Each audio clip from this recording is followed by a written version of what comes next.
ಸುದರ್ಶನಾಯ ನಮಃ ಮನಸಾಭೀಷ್ಟ ಪ್ರಾರ್ಥನಾಂ ಸಮರ್ಪಯಾಮಿ.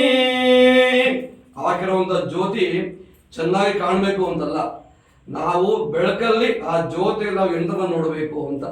ಲೈಟ್ ನಾವು ಮಾಡ್ಕೊಂಡು ಈಗ ನಮ್ಮ ಅನುಕೂಲಕ್ಕೆ ಆ ದೀಪದಲ್ಲಿ ನಾವು ದೇವರು ನೋಡಿದಾಗ ನಮ್ಮಲ್ಲಿ ಮೂಡುವಂತಹ ಭಾವನೆಗಳು ಪಾಸಿಟಿವ್ ಆಗಿರುತ್ತೆ, ನಮ್ಗೆಲ್ಲವೂ ಕೂಡ ಅನುಕೂಲವಾಗುತ್ತೆ ಅಂತ. ಆ ಯಂತ್ರದನ್ನ ಆ ಜ್ಯೋತಿಯಲ್ಲಿ ನೋಡಿದಾಗ ನಮ್ಮ ಮನಸ್ಸಲ್ಲಿ ಒಳ್ಳೆ ಭಾವನೆ ಮೂಡುತ್ತೆ.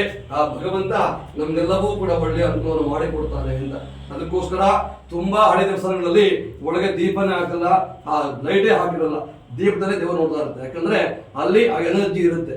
ಅದಕ್ಕೆ ಭಗವಂತ ತಿರುಪತಿ ನಾವು ಹೋಗ್ಬೇಕು ಅಂದಾಗ ದೇವ್ರನ್ನ ನಮ್ ಕಡೆ ತರ್ತಾನೆ, ನಮ್ಮನ್ನು ನೋಡ್ಬೇಕು ಬಾ ಬಾ ಅಂತ. ಅಂದ್ರೆ ಆ ಶಕ್ತಿ ಅದಿರುತ್ತೆ. ಅದಕ್ಕೋಸ್ಕರ ಕೂಡ ಯಾವುದೇ ವಿಗ್ರಹ ಆಗ್ಬೋದು, ಯಾವುದೇ ಯಂತ್ರ ಆಗ್ಬೋದು, ನಾವು ಬೆಳಕಿಂದ ಜ್ಯೋತಿಯಿಂದ ದೇವರು ನೋಡಿದಾಗ ನಮ್ಮಲ್ಲಿ ಮೂಡುವಂತ ಭಾವನೆಗಳು ನಮ್ಗೆಲ್ಲವೂ ಕೂಡ ಒಳ್ಳೆ ಅನುಕೂಲವಾಗುತ್ತೆ. ಅದಕ್ಕೋಸ್ಕರ ಇವತ್ತಿನ ದಿನ ಮಾಡಿರುವಂತಹ ಪೂಜಾ ಫಲ ಸಿಗಬೇಕು, ಆ ಮಹಾವಿಷ್ಣು ನಿಮ್ಮ ಕುಟುಂಬಕ್ಕೆಲ್ಲವೂ ಕೂಡ ಒಳ್ಳೆ ಫಲ ಕೊಡಬೇಕು ಅಂತ ಶ್ರದ್ಧೆಯಿಂದ ಪ್ರಾರ್ಥನೆ ಮಾಡ್ಕೊಂತ ಅದು ಹೂವು ಹಾಕಿ ನಮಸ್ಕಾರ ಮಾಡ್ಕೊಳ್ಳೋದು ಕೂಡ.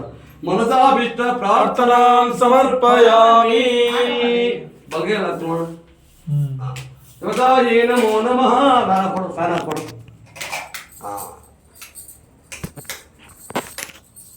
ಸರಿ.